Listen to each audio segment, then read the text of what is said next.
Hello guys, welcome and welcome back to our YouTube channel. Guys, Kenya and the State House is in panic mode, and not only this but also the family of President William Samoei Ruto.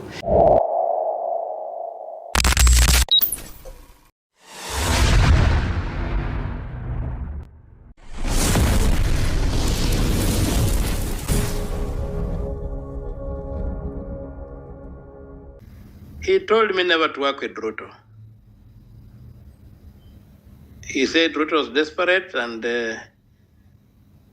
told me never to work with Ruto, although he eventually worked with him. So personally, he never told me to copy what he does or what he will do. He just told me never to work with Ruto, and that's what I'll go with. Point of order, understanding orders, Senator OMTATA. Senator, when you are talking, nobody interfered. Please allow. No, but it is. Allow your colleague to work out his thoughts. Allow him, please. I'm warning him that it is dangerous to cast aspersions against the house which he serves. I think it's a lapdog house. Can you please? I'm just being honest. Martin. Okay. Martin, it is good to be honest with Kenyans. Honorable allow him to continue. What I'm saying, let us also be. I don't have much to say other than say thank you for the opportunity. It's a difficult time for the country because we have lost one of our key leaders who has been quite consequential in the recent years, one whom you could not ignore. You either agreed with him or disagreed with him, but you could not ignore RAILA. I had a personal relationship with him, though I never joined his party. I had a personal relationship with him in the sense that I occasionally could visit him. I could visit him at his place. We used to talk, although I never joined his ODM, but we used to have a meeting of minds quite often. And right now we are eulogizing him. And basically, to eulogize is to say some nice things about somebody. And so, I think it will be a difficult time to really make a proper assessment of what the way forward might look like. Personally, a few days before he joined President William Ruto, the broad-based government, he told me never to work with Ruto. He said Ruto was desperate and told me never to work with Ruto, although he eventually worked with him. So personally, he never told me to copy what he does or what he will do. He just told me never to work with Ruto, and that's what I'll go with. I will not work with this government. It's a government that has got no bottom. It's a government that is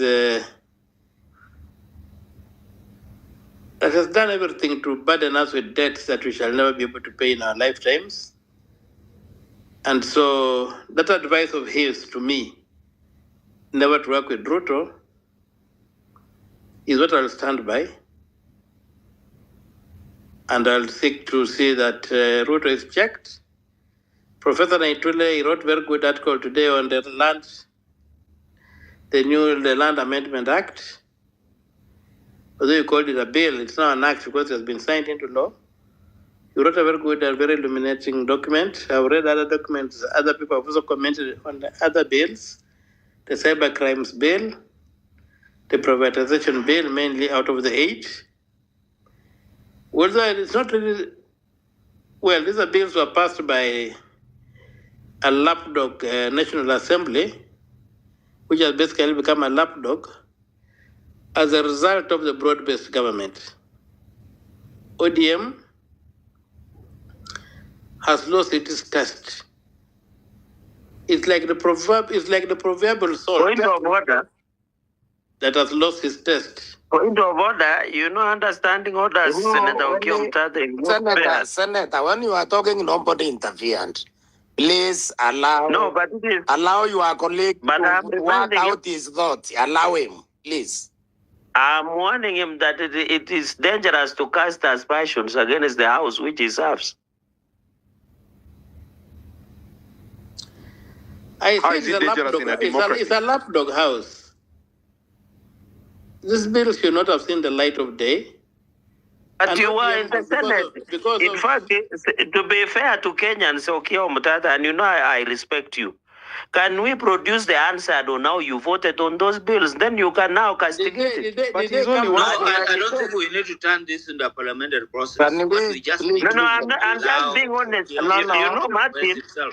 Okay. You know, Martin, it is good to be honest with Kenyans. No, Honorable Gerald, allow him to continue. What I'm saying, let us also be honest. All right, I've muted all of you. Can OKIA just finish his train of thought?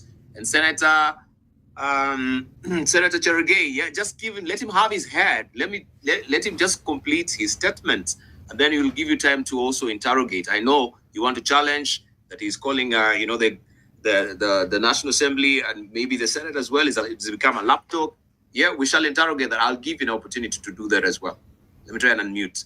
All right, OKIA OMTATA, just continue. You have your space now. Senator, OKIA OMTATA. I think let us just eulogize Baba and say good things about Baba, because that's basically what an eulogy is. An eulogy is not a criticism.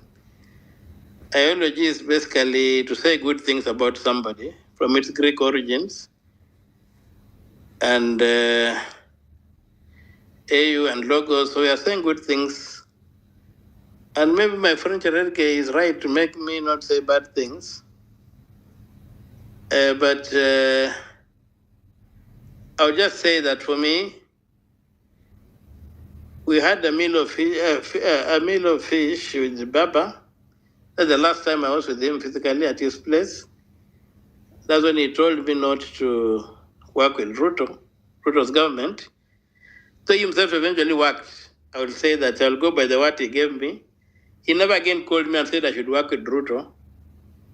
So that's where I will leave it. So were you confounded? Were you confounded and consternated when he was signing the memorandum of understanding with Dr. William Ruto?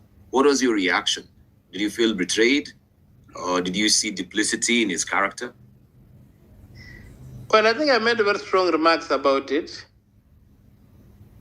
I was deeply hurt because I was in Kisii when it happened. I traveled to Kisii for a court session. Then when I came from court and I saw the news in my hotel room, I was virtually confused.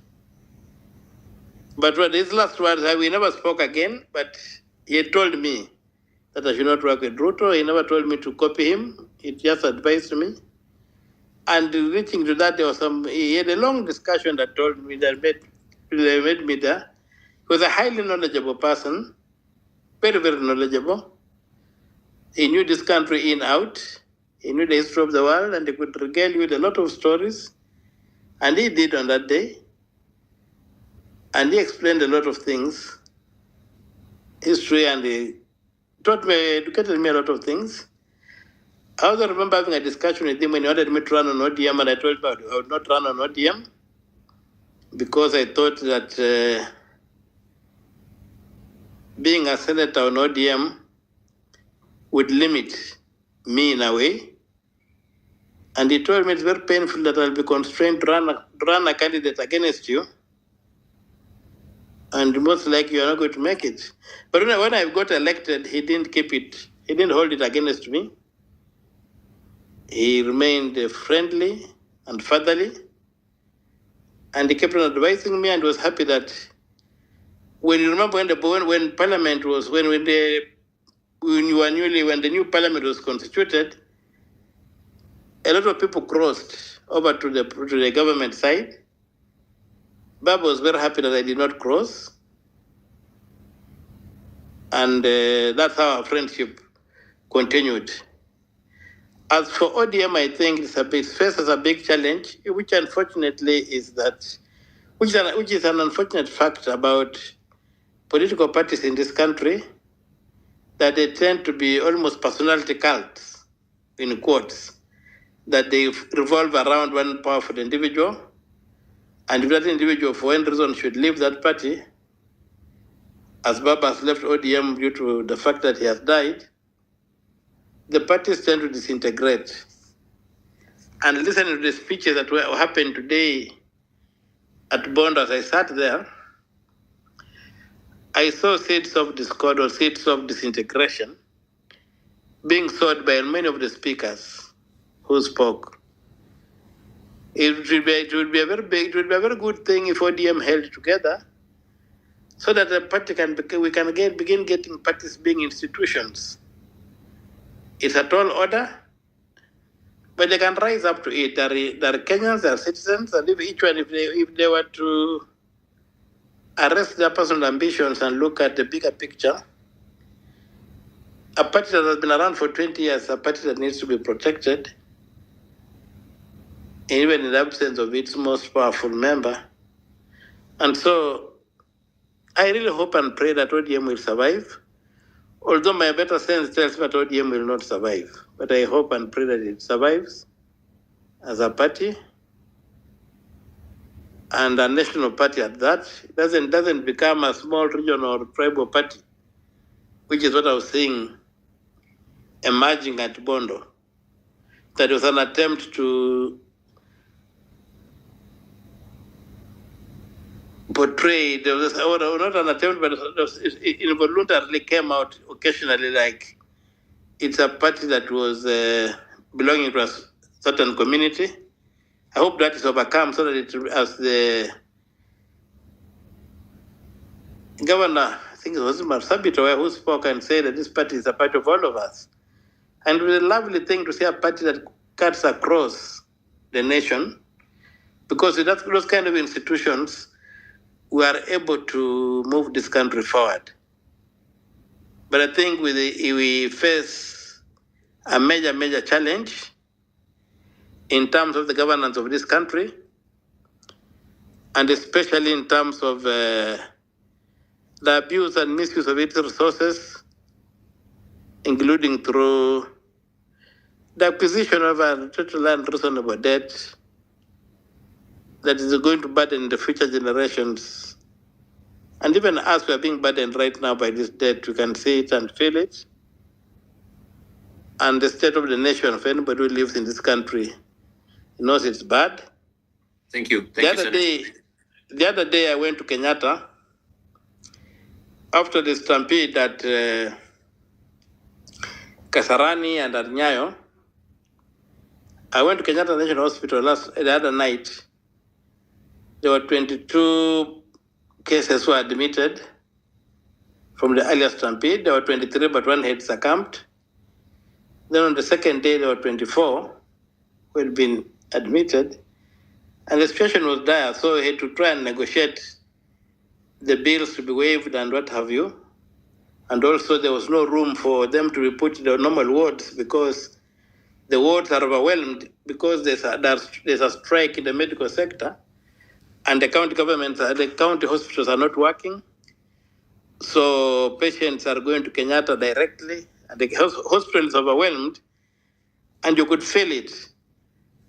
And if you listen to Mama Aida today, talk about the need of having a functioning education system, functioning hospital, health sector, as things that RAILA stood for, then you could say that the country is not sitting well, and we need to put our heads together and see that how do we get this country out of the hole that it is in, and how do we move it forward. And that involves my friend Senator Cherargei. Much as he wants to be an apologist, he has a duty to do to help this country get out of the hole it is in. We can't pretend the country is doing well. It is not. Thank you, Dibal. I concede.